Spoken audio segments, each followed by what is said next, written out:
Friends, நாங்கள் வந்திருக்கிறது தீர்த்தமலை கோவில். இங்கே வந்து 5 தீர்த்தம் இருக்குது. ஃபஸ்ட்டு அகஸ்தியர் தீர்த்தம்.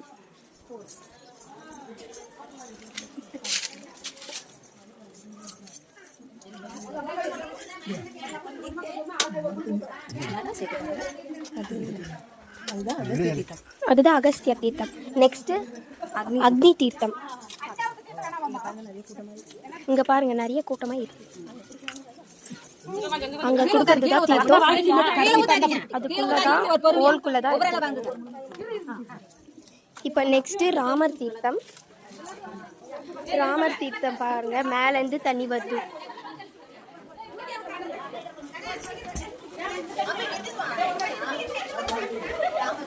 ராமர் தீர்த்தம் நான் காட்டிட்டேன்.